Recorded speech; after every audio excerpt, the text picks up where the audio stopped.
Brought to you by Horizon Blue Cross Blue Shield of New Jersey. Hey folks, Steve Adubato here. It is our pleasure to welcome Dr. Robi Ludwig, who is a psychotherapist and author of a book called Your Best Age Is Now. Is that true? Yes, absolutely. Even if someone says, wait a minute, they're lying about their age, some of us are like, yeah, really? You know, you don't want to be that honest? Or we think back, it was better that now? Well, I think for the people who lie about their age, it's because of their concern of how other people will experience their age. I mean, I know that was the case for me. I was on a job interview for television, and they asked me my age, and I told them this was several years ago, and I remember thinking, I don't think that's legal, but it's not legal, but I told them because I was always honest about my age, but I had a concern. I was like, what will my age mean to them? Will it knock me out of the ballpark? Is this really it? And it really kind of set me on this journey of what midlife means to people, the negative kind of script we subscribe to because of our culture. And I'm so glad I did research and found lots of positive aspects of this time of life. Who'd you talk to?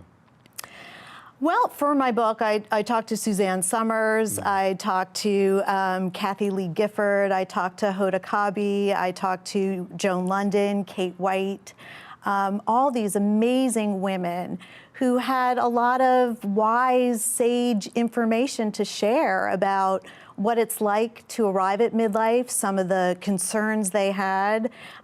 For Kathy Lee, she's very spiritual.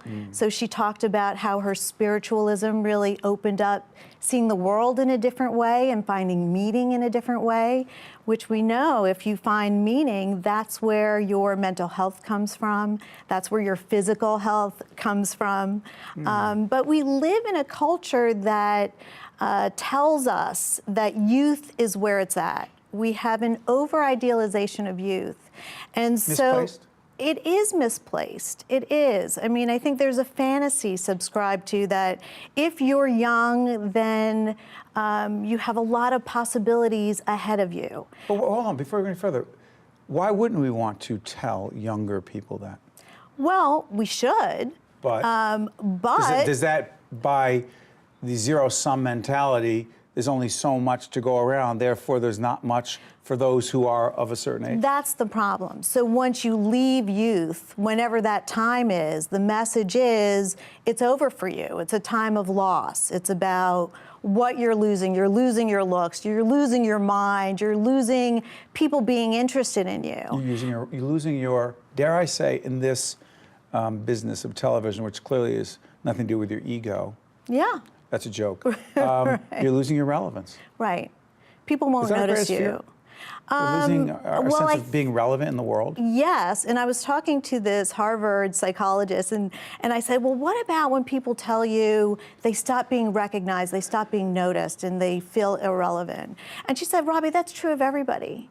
And when you think about it, there is a lot of truth to that. Think about the selfies. Everybody documenting everything, which I think can be a great thing. I don't have a problem with telling our youth the future's ahead of them. It is.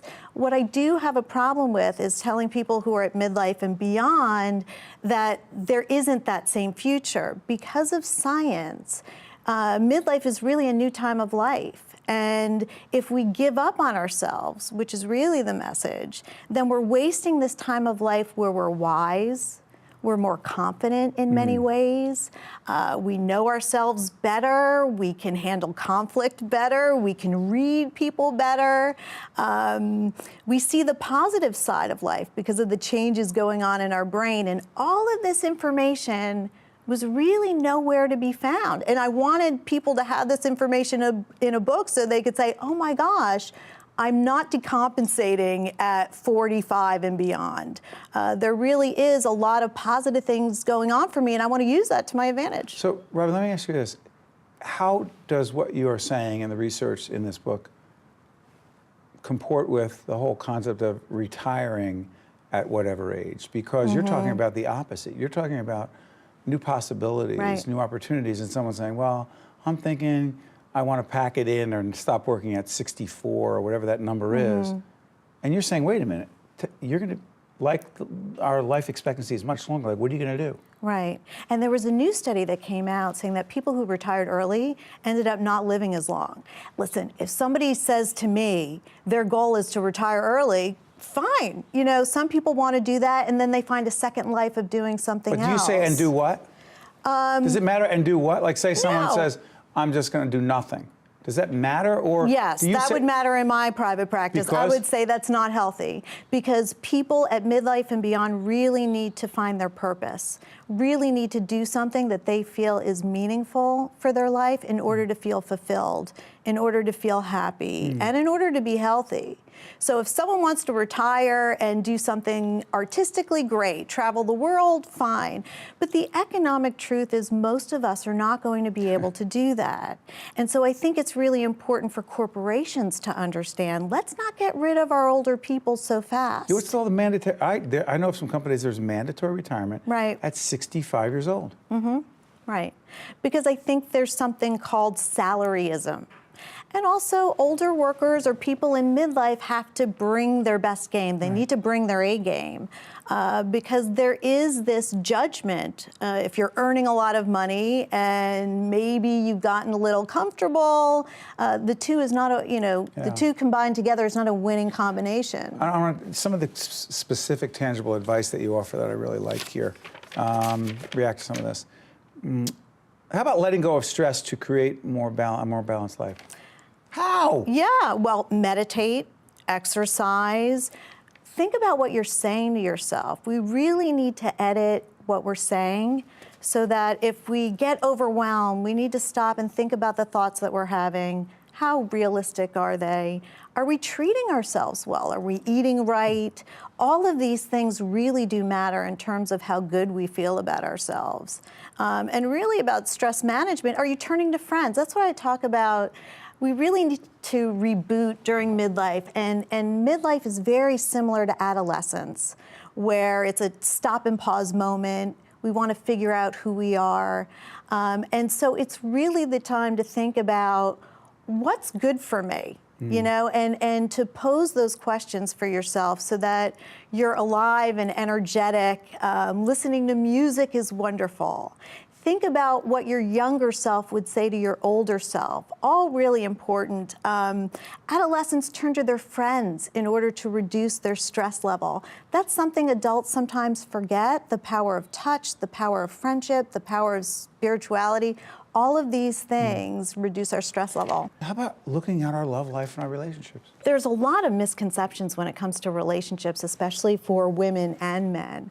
For example, this is the time that a lot of women initiate divorces. And when you think about midlife crisis, we think about a man choosing a younger woman and leaving their marriage. Not really statistically the case. Women will often look at their relationships, I'm sure men too, and say, can I be happy in this relationship?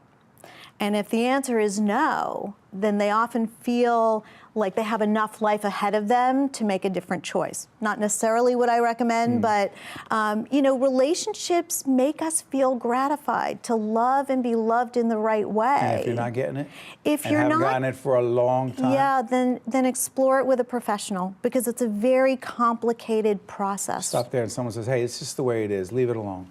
This is my lot in life, you say? I say you have to be proactive about what you want and working towards what you want. You can't be passive. You really need to be aggressive towards pursuing the type of relationship you want, the type of work life you want, how you want to look. But I think what we need to know is to not give up on any area of our life, because once we do, once we accept that, then we can anticipate a lot of losses. Is it a self-fulfilling prophecy? I do. I think so. Yes. Once you start saying there's nothing left for me, we make that true. It's called confirmation bias. We tend to make true what we believe is true. You're good. Thank you. Your best age is now, Dr. Robi Ludwig. Great stuff. Thank you so much for helping a lot of people. I work for Horizon Blue Cross Blue Shield, and I'm a catastrophic case manager. I'm a nurse.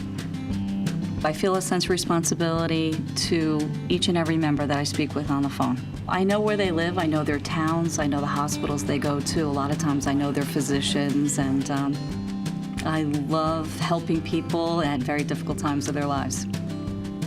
The job I have now is the perfect job for me. I think I was born a nurse. Also brought to you by NJM, Hackensack Meridian Health, and by ShopRite Supermarkets.